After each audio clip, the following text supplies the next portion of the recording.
Assalamualaikum warahmatullahi wabarakatuh.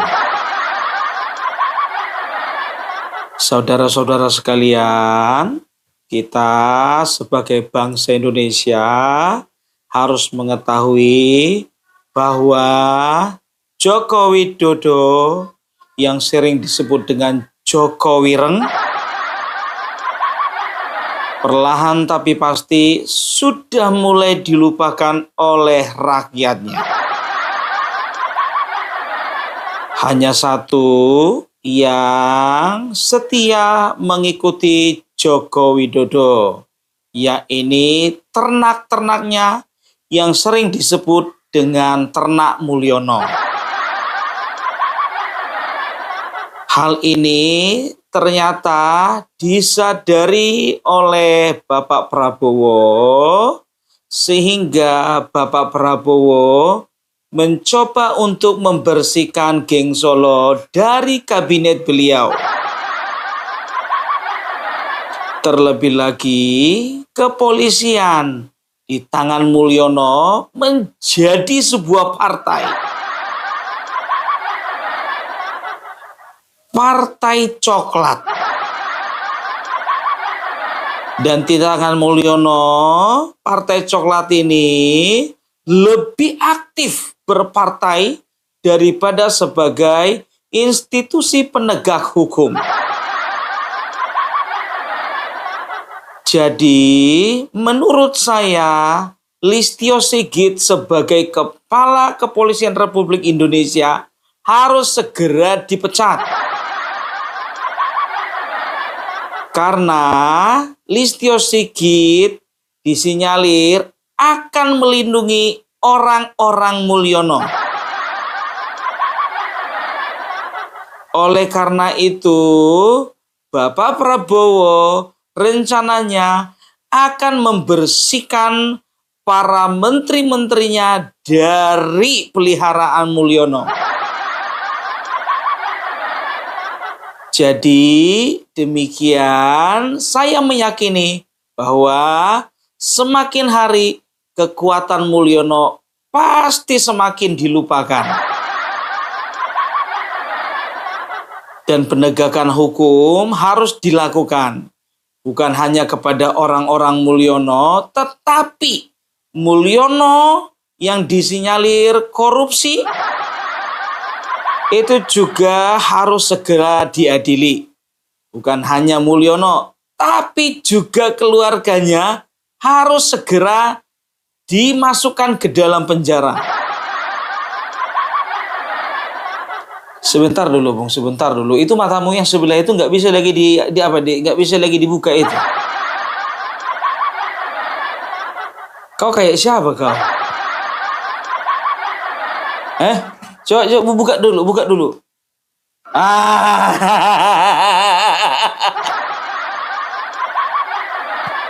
Capek aku kayak gini biar tuh kalian. Iya kan, bukannya bilang apa ya, sedangkan menirukan orang yang menirukan orang yang bermanfaat untuk bangsa ini capeknya minta ampun. Apalagi menirukan orang-orang yang nggak punya manfaat ini. Masih hidup dia. Jadi kalau Amin Rais nggak perlu kalian tanya, Pung, Amin Rais masih hidup. Nggak usah, lihat aja channelnya. Kalau masih ada channelnya itu ada konten 2-3 hari yang terbaru, berarti masih hidup. Berulah lagi dia, berulah ya. Kita lihat dulu ini, masa dibilangnya katanya Bapak Joko Widodo pengkhianat.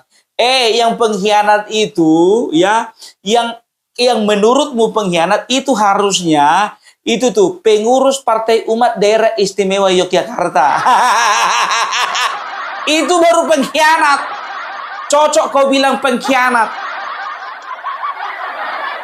Partaimu dulu urus, kawan. Gak usah dulu kau urus Bapak Presiden kami 2 periode, ya. Kau yang cuman sekedar bermimpi jadi presiden, irinya minta ampun. Partaimu dulu beresi, kelola dengan baik, cari dana banyak-banyak, biar ada uang untuk menggelar Munas. Ya, biar ada kau ongkosi satu-satu itu kadermu datang dari semua provinsi untuk memilih ketua umum. Biar jangan asal kau tunjuk begini aja ketua umum. Itu pun yang kau tunjuk begini itu cuma menantumu. Lapet. Aduh, ya. Ayo kita simak langsung. Pokoknya kita dorder. Assalamualaikum warahmatullahi. Sebentar dulu. Cantik mana batikku sama batik dia. Aduh, kok bisa sama pakai batik kami ya? Wabarakatuh. Alhamdulillahirabbil alamin. Wassalatu wassalamu ala asyrafil anbiya'i wal mursalin wa ala alihi wa sahbihi ajmain. Saudaraku sebangsa setanah air, kita masih ingat pada Juni 2021 dunia politik kita sedikit heboh karena Badan Eksekutif Mahasiswa BEM UI menjuluki Jokowi sebagai King of Lip Service. Rakyat Indonesia kelihatannya senang karena mahasiswa kita mulai berani mengkritik kekuasaan yang terus-menerus menipu rakyat dengan berbagai kebohongan yang menjijikkan. Rektor Apa kau bilang BEM UI? Tahun 2021 masih kau ingat-ingat sekarang? Sedangkan kemarin BEM UI ketahuan melakukan kekerasan seksual. Mau ngomong apa kau?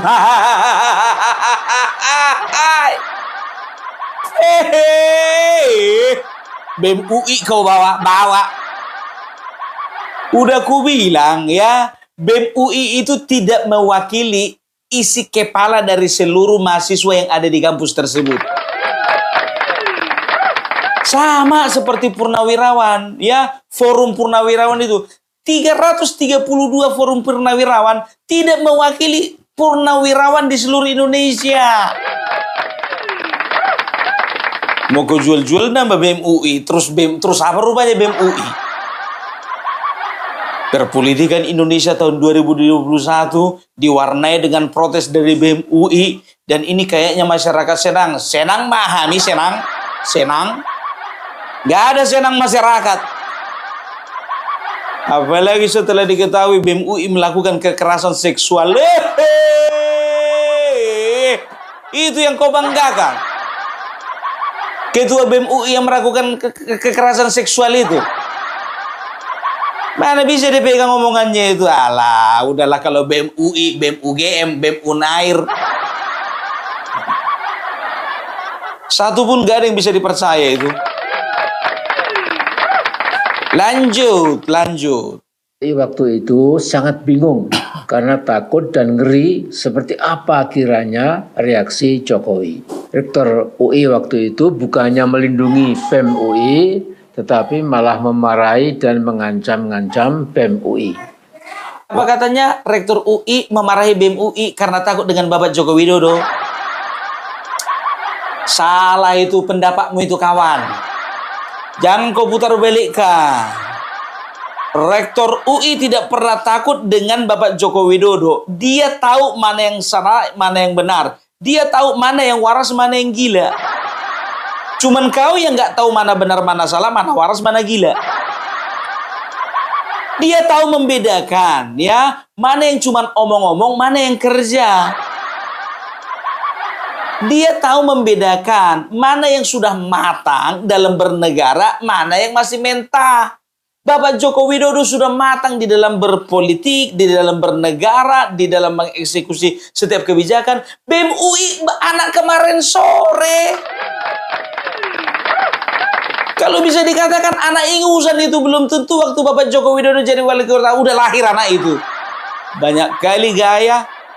Jadi bukan masalah takut dimarahi Bapak Joko Widodo ya, karena memang Rektor UI itu sudah benar. Dia bisa membedakan mana yang waras, mana yang gila.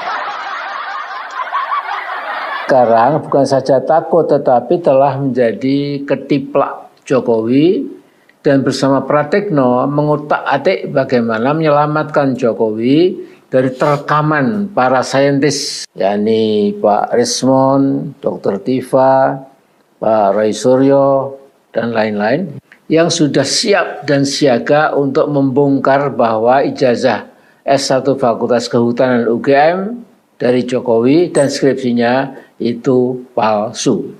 Saudaraku, Apa katanya? Siap menerima terkaman dari saintis seperti Rismon. Yang ada si Rismon diterkam. Yang ada Dokter Tipa diterkam. Yang ada Roy Suryo diterkam. Sebentar lagi kau kena terkam kau. Yang siap-siap menerima terkaman. Kau lebih-lebihkan bahasa itu kalapa. Bersama dengan Praktikno mengotak-atik, ya, supaya tidak menjadi terkaman dari para saintis. Sebentar lagi masuk kalian, masuk. Kau pun sebentar lagi kalau nggak bisa kau jaga mulutmu, masuk kau. Bukan cuma kena terkam, kau kena telan. Ya, itu dia. Karena apa? Kalau diterkam, dikunyah udah nggak ada lagi tulang-tulangnya. Tinggal telan. Sembarangan aja kau. Diterkam saintis. Jujur, siapa yang ketakutan sekarang? Bapak Joko Widodo atau Rismon? Bapak Jokowi, saya ini seorang ibu rumah tangga. Apa Bapak Jokowi ikhlas saya di penjara? Kau tonton dulu videonya itu. Nggak geli kau ngeliatnya itu. Minta tolong sekarang, kalah apa? citra Jokowi saya perhatikan mulai memudar dengan cepat dan ambisinya untuk terus ikut mengatur negara kita juga makin sulit. Citra Jokowi sudah memudar dengan cepat. Daripada kau dari dulu pudar terus, nggak pernah berwarna hidupmu. Mulai dari tahun 98, pudarmu lebih duluan kau pudar. Dari dulu pudar, nggak pernah cerah. Dari tahun 98 kau bikin partai, nggak pernah cerah, pudar. Makin kesini kau tinggalkan PAN, warnanya biru cerah. Kau bikin partai warnanya warna hitam. Bukan cuman pudar, kelam. Kelam. Sok-sok menilai orang kau. Sekarang ini semakin cepat pudar. Daripada kau nggak pernah berkilau sekalipun. Nggak pernah cerah sekalipun. Nggak pernah terang sekalipun. Dari kemarin. Dari tahun 98 sampai sekarang. Udah hampir 30 tahun nggak pernah cerah. Ih, jabir kali kau pun. Memang iya. Banyak kali nih bacotnya ini. Saya bayangkan begitu Pak Prabowo membersihkan Polri dari orang-orang seperti Listio Sigit Prabowo dan para kameratnya yang kesetiaannya tegak lurus kepada Jokowi atau bapaknya Gibran, maka makin bingung si Jokowinya itu. Insya Allah bangsa Indonesia dapat bernafas lebih segar. Makin bingung Bapak Jokowi. Insya Allah masyarakat Indonesia lebih bernapas lebih segar. Indonesia akan lebih segar bernapas ketika kalian semua itu masuk penjara. Segar kali. Bernapas gitu.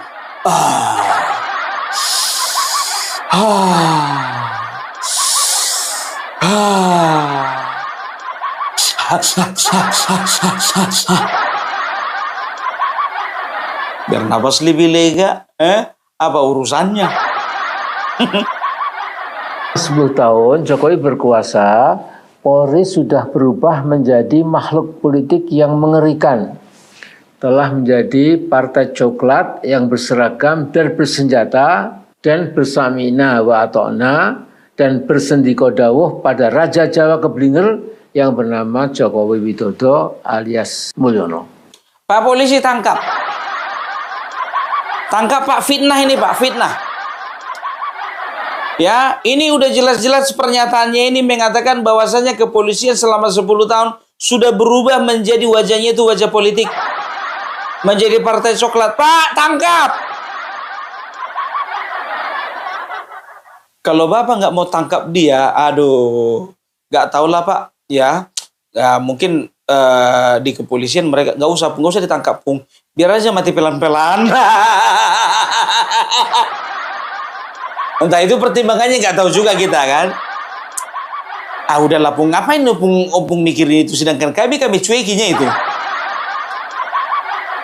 Nggak kami anggap itu manusia Pung. Ya, sok tahu kawan ini. Saudaraku, saya yakin masih ada cukup banyak perwira tinggi Polri yang lahir batin setia mutlak pada merah putih, pada seluruh bangsa, yang bermoralitas mulia sekaligus berkapasitas dan berintegritas. Menjilat. Menjilat. Tadi kau bilang institusi kepolisian sudah berubah menjadi partai coklat.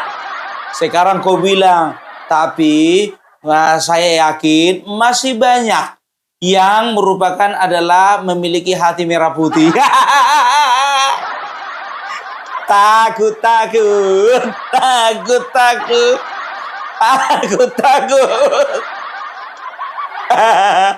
Ya, ini adalah tata bahasa, ya, struktur bahasa yang memang harus diperhatikan supaya nggak kena jerat, nggak kena delik. Udah Lamin Rais, ya udah kukuasain kayak gitu itu. Tadi kau bilang institusi Polri sudah berubah menjadi institusi politik. Sekarang kau bilang dalamnya masih banyak orang-orang merah putih. Yeay. Artinya dia belum pikun dia ya. Saudaraku, Jokowi itu sudah secara sistematik merusak hakikat Polri sebagai tulang punggung keamanan nasional dan kemudian menjadi kekuatan telanjang yang membela kepentingan politik Jokowi yang picik dan terkutuk. Kekuatan telanjang katanya. Kalau nanya yang telanjang-telanjang, tanya Suryo. Tahu dia itu yang telanjang-telanjang, serius. Kekuatan yang telanjang. Apa nggak ada bahasa lain daripada kekuatan telanjang? Kekuatan kasat mata gitu. Kekuatan telanjang.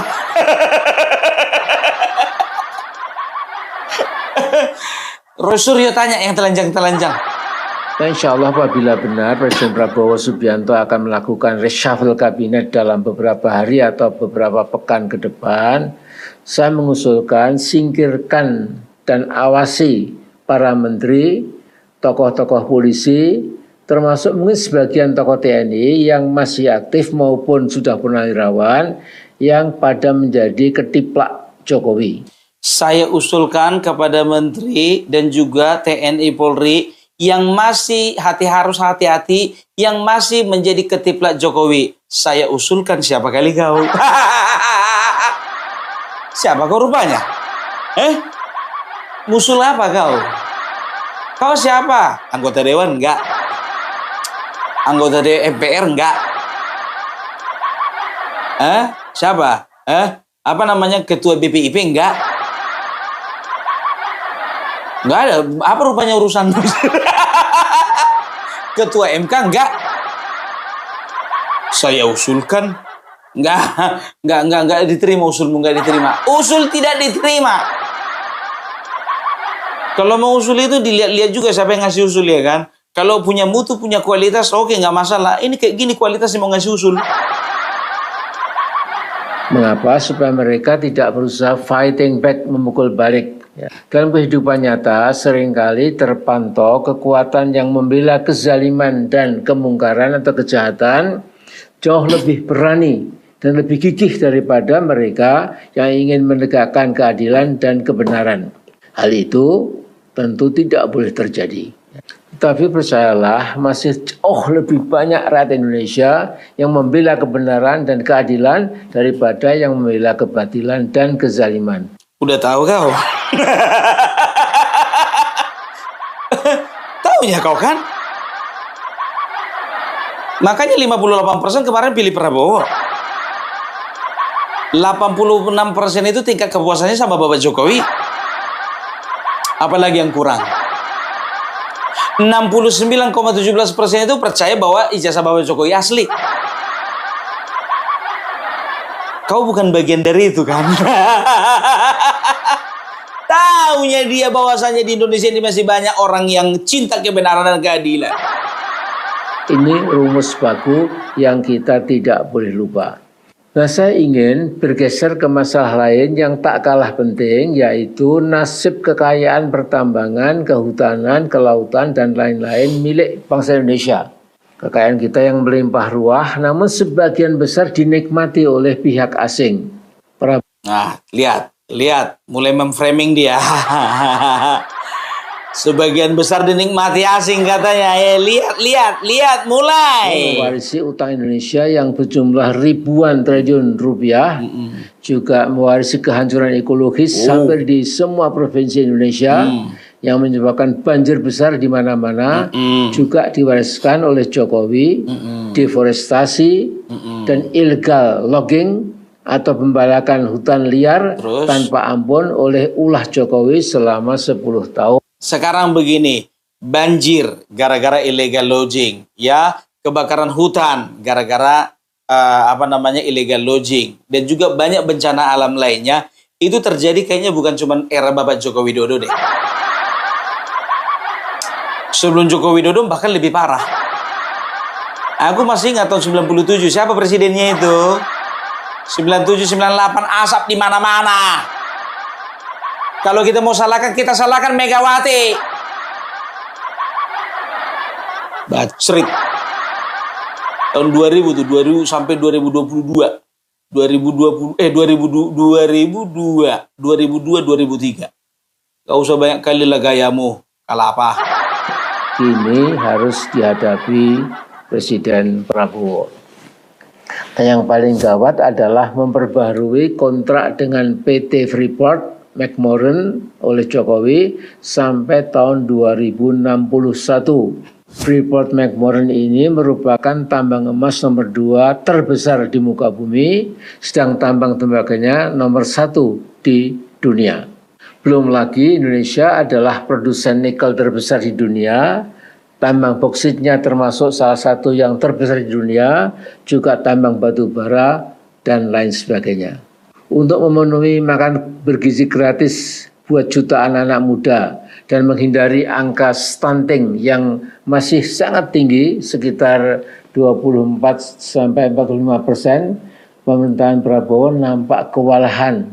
Uangnya dari mana? No cash is available.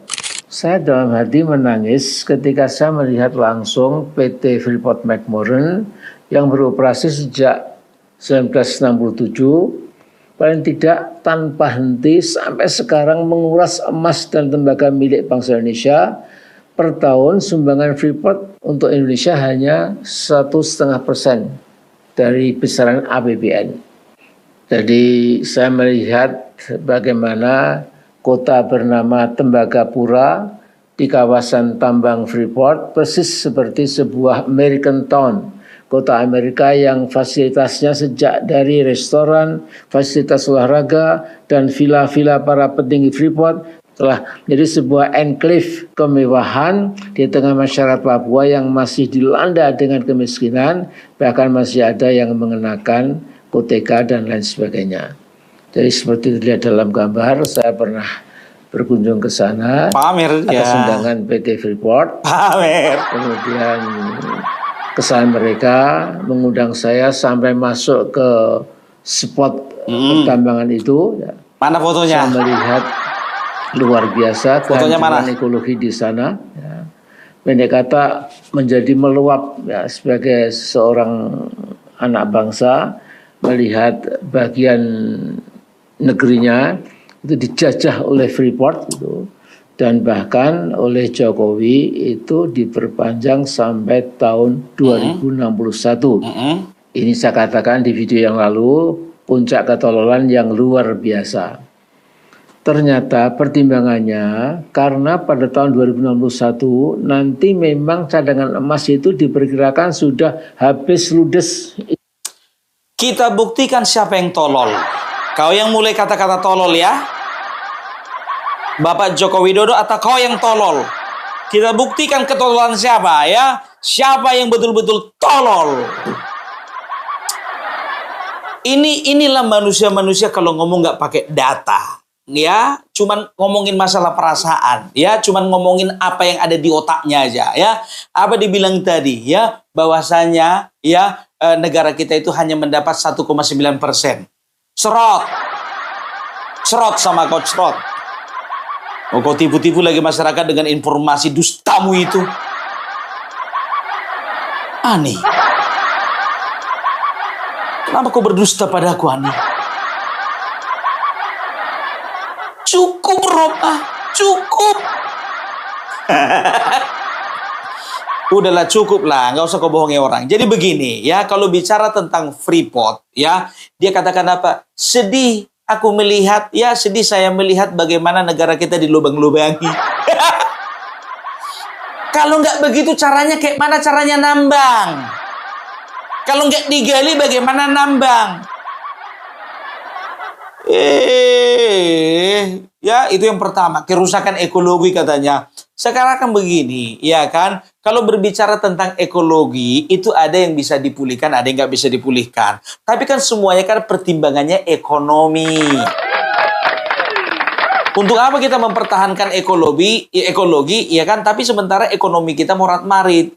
Harus ada yang dikorbankan, tapi tidak serta-merta kita memang memberangus seperti itu, gitu loh, ya. Memang membabi buta. Bayangkan membabi buta, udah haram cacat. Iya kan? Nah, sekarang begini, kalau bicara tentang Freeport, ya, sebelum Bapak Joko Widodo, negara kita itu cuma dapat, tahu kalian berapa? Ya, cuma kita negara itu cuma dapat saham itu cuma sekitar 9%, ya. Jadi perusahaan yang dikatakan tadi itu, ya, di PT Freeport itu, ya, di Papua itu ada perusahaan induk namanya Freeport McMoran yang merupakan perusahaan asal Amerika yang pusatnya, ya, kantor pusatnya ada di Phoenix, Arizona. Udah pernah kalian ke sana? Nah, setelah itu, ya, ada anak perusahaannya yang bernama PT Freeport Indonesia. Kan begitu. Nah, kalau PT Freeport Indonesia ini, saham kita itu hanya sekitar 9%.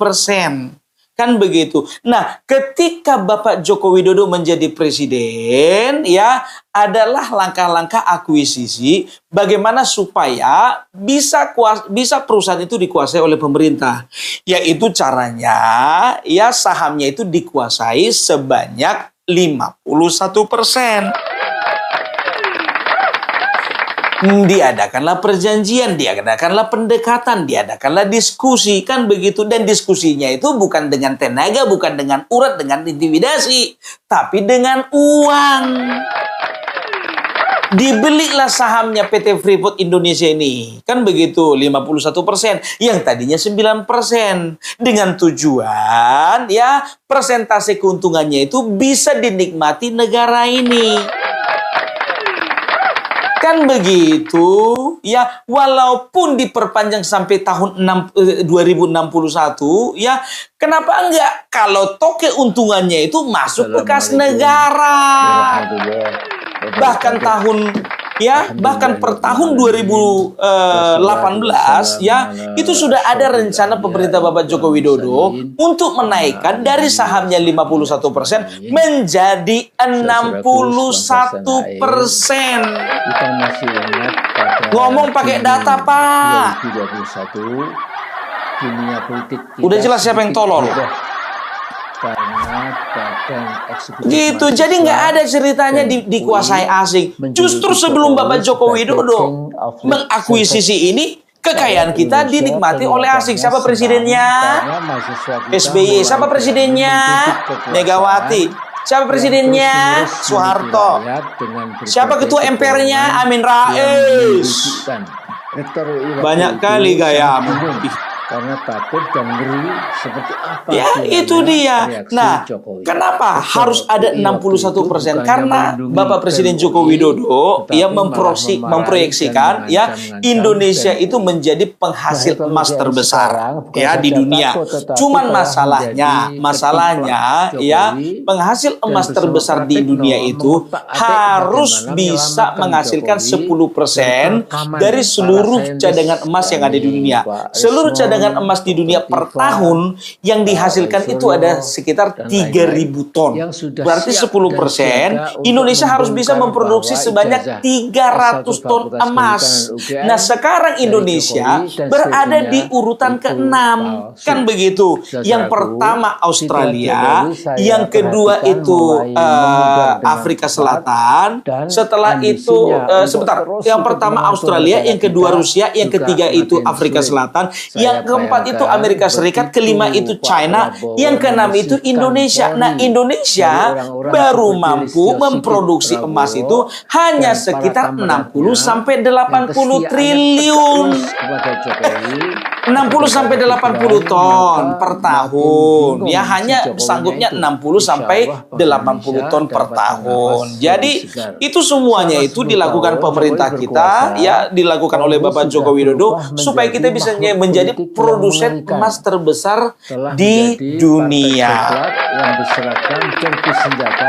Kalau Dan kita sudah bisa pusatnya menjadi produsen wafana emas terbesar di dan dunia, bersendi otomatis jauh kesejahteraan pada kita Raja meningkat Jawa gitu yang loh, bernama Bapak Jokowi Amin Widodo Rais yang alias terhormat Mil. menurut Saudaraku, anak-anaknya. saya yakin masih ada cukup banyak Sudah jelas, penyalahgunaan jadi jangan kau Polri bodoh-bodoh di masyarakat yang lagi. lahir Nggak usah batin ngomong kok setia masalah Freeport mutlak kalau nggak pada tahu, kau nggak merah ngerti. putih pada seluruh bangsa Mau kau yang bodoh-bodohi, berkualitas ya mulia apa namanya tuh PT sekaligus Freeport McMoran yang berkapasitas sudah dan menjajah. berintegritas.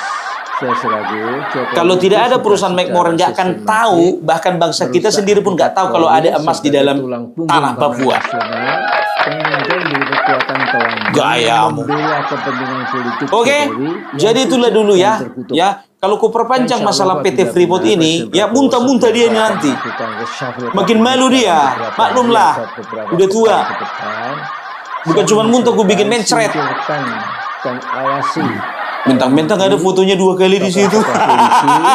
Nggak mewakili. sebagian tokoh TNI yang masih aktif Banyak maupun kali ceritamu. sudah Oke, jadi itu meninggal dulu dari Bung Parbelak. yang Salam pada NKRI, menjadi NKRI ketika harga Jokowi mati.